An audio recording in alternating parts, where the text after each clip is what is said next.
Hello, all. Welcome back to Falcon Blues TV podcast with me, Barney, and the ever-present Ant Nate. All right, Ant? Good evening. Good evening. We're joined today by our special guest, Beatham, from the 10th Pint Podcast. So, all right, Thanks for having Beatham? me. You all right? Yeah, do you? Yes, mate. Yeah, good. So I was going to go over a few things today on the podcast. Obviously, probably the biggest news throughout the week has been Gray versus Dyche in the club. Go through the transfer window, pros and cons about it, some reaction to the Sheffield United game, our very own Paulie crew doing a little charity walk, and international football shite. So that's the agenda today, all right? So I suppose let's just get right into it. With Gravy Dyche, what's your opinions, Ant? I mean, it's embarrassing, really. I mean, if one league sums up Damari Gray, it's that gluttonous start-up league. His behaviour wouldn't look out of place at Harchester United, a dream team. Pathetic. Get rid of him. We don't need another millionaire crybaby. And anyway, anyone who was signed by that fella from across the park, you know, who had detailed knowledge of the city, he's got questionable morals anyway. So get rid. He'll fit in well with that hypocrite Henderson at that team. Definitely. How about yourself, Beatham? What are you thinking? I think the best thing the club done was releasing trying to interview with Dyche yesterday. Seems to have got everyone really on side with Dyche, and I completely agree. He doesn't want to be here. Get rid of him. I was going to say that about the interview. I thought that interview was perfect by the club. We've all been crying out for communication and for him to be so honest about the situation and for him to say first and foremost, the club comes first, the player doesn't come first. That's it. You know, it's refreshing to hear. I think over the past, we've all been like, oh, obviously players are ruling the roost there and they're getting their own way here, there and everywhere. I just thought that was really, really solid. A solid performance by the manager. And it's very rare that I've said that since he's been here. I suppose the fee as well. We can't turn our nose up to the fee, can we? What, 10 million for him? Yeah, I think Dave said we're dealing with the Everton of the Saudi League. Fucking everyone's going for Brewsties, and we get the team who's scrimping round. I mean, it's good money for a player that we played peanuts for, and he's clearly a bad apple. Need to get rid of him. So, you know, we're in a good position in that transfer window's still open. The worst thing for the club would have him still scratching around or training with the under 21s or the 18s and being in Finch Farm like a bad smell. So we've come out smelling the roses here, getting rid of him at this time and getting a fee for him. I'm made up. Get rid. And he wasn't that effective, really, was he, when you think about it? Well, I suppose 16 goals and 6 assists he got in 75 appearances, which isn't bad for a winger. But when you look at it as overall performances, how many times can you say Damari Gray was outstanding there today? Or how many times can you say he put a shift in? Or, you know, he done his defensive work? And I think that's where he's fell out with Dyche, in that he didn't track back, did he? No, not at all. Do you think as well that the club have played this quite cleverly in the fact that they've left it till after our transfer window's closed? So that money just disappears into the abyss of financial fair play.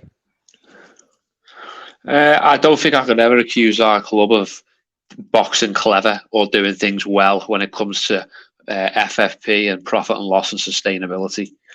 They're not getting any top marks from me in relation to how they deal with transfers, as I'm sure we'll go on to in a minute. So no, I'll reserve judgment, Barney, on that one.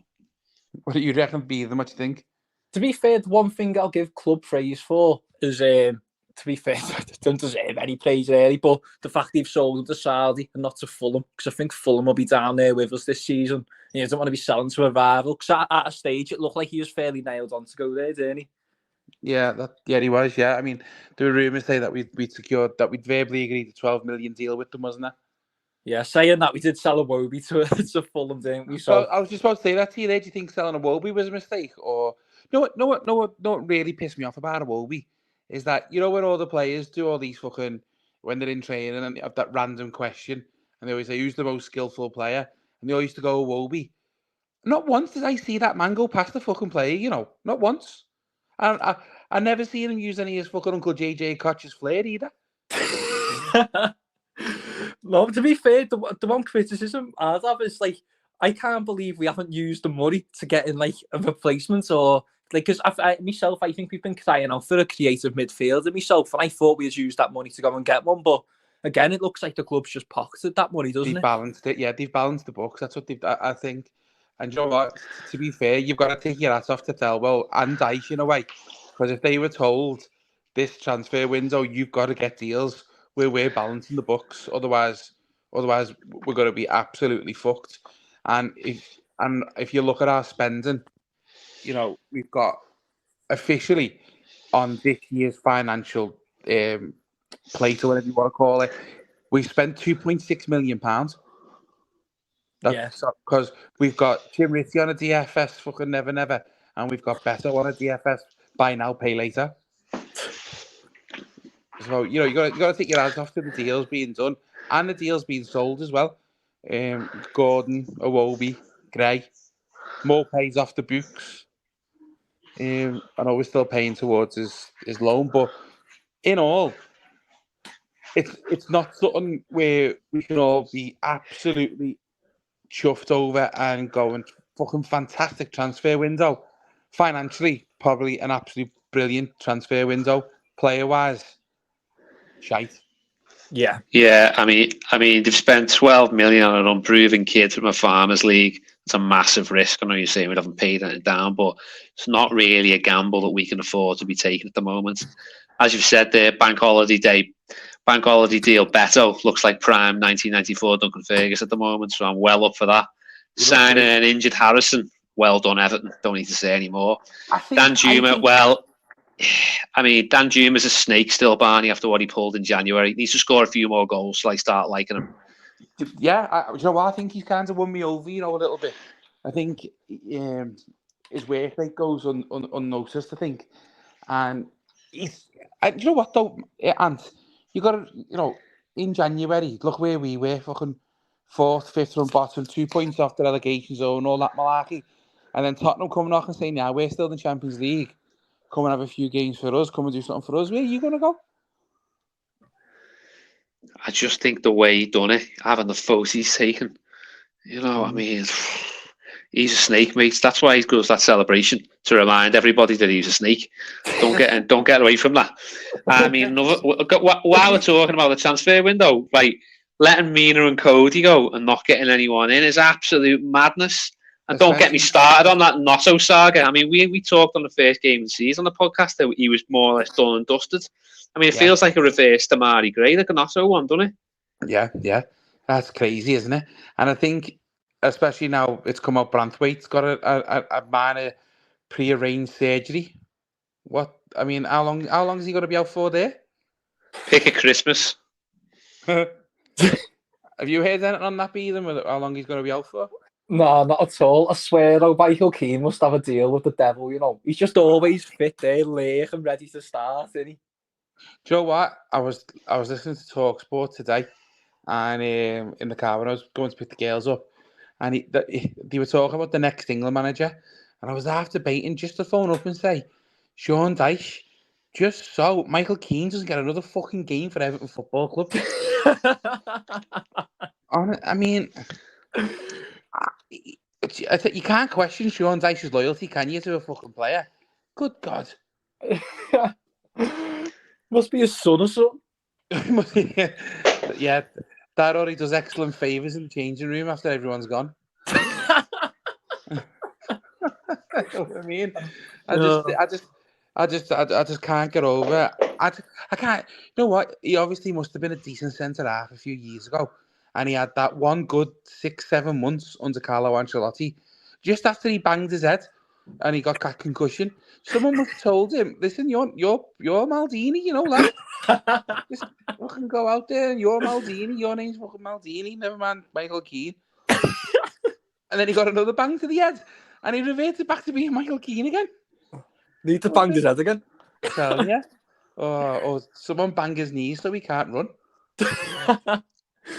But do you know what my main frustration with the transfer window was? Not having the strikers in for that first game against Fulham. Because I think if we had Beto and that Schmitty in for them games against Fulham, I know we had Schmitty in for the Wolves game, but I think if we had Beto in for the Fulham and Wolves game, I think we might pick up some points there. Yeah, I think that as well. I tell you what, as Anthony said there, he does look like prime Duncan Ferguson, 1994, doesn't he? But you know what? He seems he's quicker. He's so quick that turn of pace that Beto's got. He left. I don't know what Sheffield United player it was, but he left him for dead in the first half when he got to the byline and then cut in. And he showed great strength to hold off the fullback as well. He does. He's got me excited a little bit better, and I wouldn't mind seeing more chances being created for him. Where them chances are coming from, I don't know, because we haven't got a chance creator or anyone with a bit of flair in that team at the minute. I mean, as Beatham said there, I completely agree with him. You know, we're crying out for a creative midfielder, someone to put a pass through to connect the play between the lines, someone like that. You know, we haven't had someone like that for a while, and that could ultimately be our downfall this season. Yeah, I mean, I suppose if you play James Gardner centre mid, I think he could create some stuff, but I think he's wasted that wide right. I really like James Garner. Yeah, I think he's almost like too much of a utility player now, isn't he? Because he's played at right back, played well at right back, played for England, didn't he, in the summer at right back? He's played out wide, and I think that's obviously to his detriment in terms of where he should really be played, which is through the middle, where we seem to be sort of, use this term loosely, but blessed with a bit more cover almost. Yeah, no, I agree. Yeah, I just wish that we played centre mid though, because I watched a couple of games when he played for Forest in the Championship, and he controlled the games like Everton ran through him. It was just, you know, I suppose let's watch the space, as you say. So what I mean overall, Beatham, what do you think about? What are your feelings on the transfer window? Like, what you positive, negative, what? I definitely think we could have done with a centre half, as mentioned before, letting Mina and Cody go and not replacing them. And now we've potentially got an injury to Jared Branthwaite. It looks like the chickens have already came home to roost with that. So I would have liked the centre half. Again, what I said before, the strikers should have been in it earlier. We've done the same last season, throwing games away, underprepared, not having that striker there. You're playing with your hands tied there. Do you know what I mean? Like, I can't believe that, like, for the life of me, that Fulham game, that Beto or Schmitty weren't signed, ready to start. And like, I just, again, the Garnacho thing from Leeds, like, that went on all summer. You've got to get him there. If you're chasing him for that long, in my opinion, you've got to get him. Yeah, completely agree. And I suppose we talk about Beto being there. I suppose that takes us on really to Sheffield United on Saturday. Overall, I think that it was, again, we were unlucky. You know, we scored 2 goals away from home. For me, the first goal, the midfield have got to do a lot better. I just think it's, you know.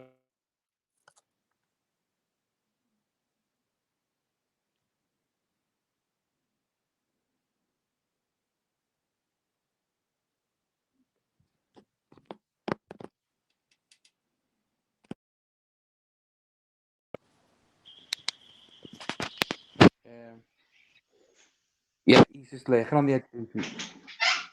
He's just sorry, did that cut out then as I was talking? Yeah, it did. Oh. Where are you up to? Someone phone me.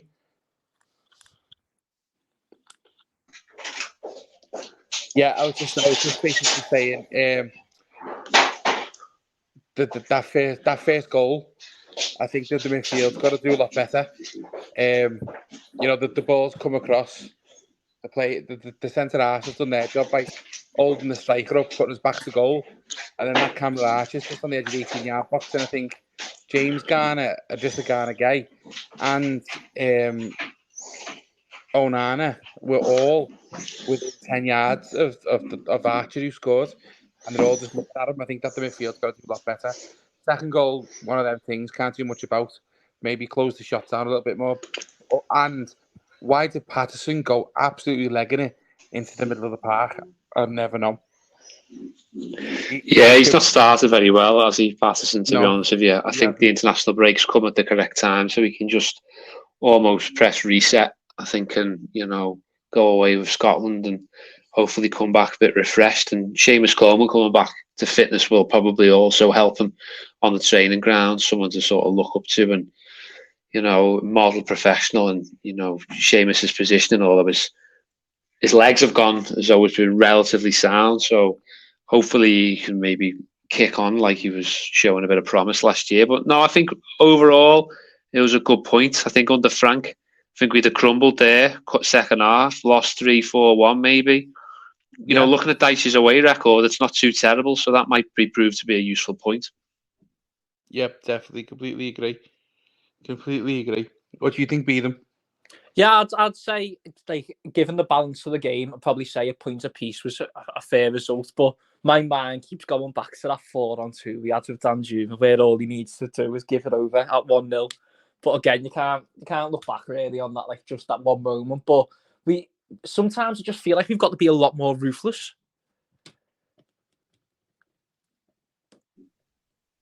Completely agree. I mean, we've talked about that, I think, for a number of months now. I think it's not just on the pitch; it's as a football club in general, isn't it? I think we've not been ruthless for a long, long time, and that's ultimately been our downfall and the reason why we're in the position we are. There's an argument that what's happened between Damari Gray and Sean Dyche is the first bit of ruthlessness the club's shown in a long, long time. Yeah, not half.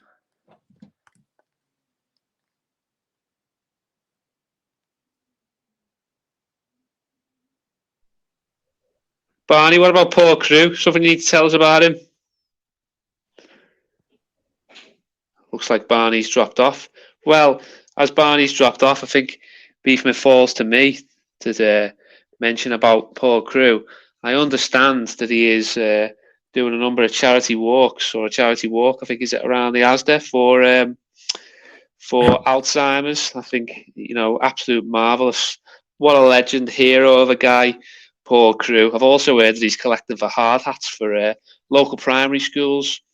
I've seen him on Bewley Drive, I think, with a bucket collecting for that as well. But we'll put the we'll put the link in the description, won't we, Barney? In terms of where people can donate, because that man's got a heart of gold. Legend he is. Absolute hero. Top bloke, Paul. Absolute hero. And I suppose we need to mention there today now then about the international weekends, eh? Fucking hell. It's where football stops, I think, on the international weekends. I hate international football with a passion. Well, it's a rest, isn't it? We get a rest, don't we, from Everton? It's a blessing in disguise. It's not. I hate it. Boring. There's no foot. There's nothing on apart from on a Thursday and a Sunday. Why play Thursday and a Sunday? It's like the UEFA Cup did that, Lauren, isn't it? You can't even get out for a pint. Nightmare. Who've England got? I've got no idea. Says it all. Yeah. Jesus, honest to God. Sorry about the eldest was meant to be staying out, but my mum's just phoned me then saying that she's on her way back with her. Fucking that's who rang me, so sorry about that. I suppose as well then, Beatham. I do 2 random questions for the guests, right? So the first one would be, if you could go back in time, any point in the history of time, where would you go back and why? Where would I go back and why? Yeah. I'll probably go back to 1996 to Nebworth to watch Oasis. What a great shout that is. Great Yeah, shout. haven't it? Yeah, that's a fantastic shout. And sausage for fingers or sausages for toes? Big question. Very important answer this coming in. Be a nightmare buying shoes, won't it? If you had sausages for toes, so I'll go sausages for fingers. Yeah, but what if the seagulls come down and nick your fingers? You fucked then, aren't you? I suppose so. By the way, that's a great answer to the I'll go back at any time. What about you, Ant? I'd go back and make sure we paid the rent. Fantastic. Great stuff. Oh, well, Beatham, sorry about the technical difficulties there tonight, mate, but nice one. Thanks very much for joining. No worries. Thanks for having me. No, great stuff. Hopefully we'll have you on again soon, okay? That is right. Nice one. And superb. Thank you. It was a pleasure. Yeah. Good evening. I'll speak to you all next week. I'll speak to you later. Ta-ra, boys.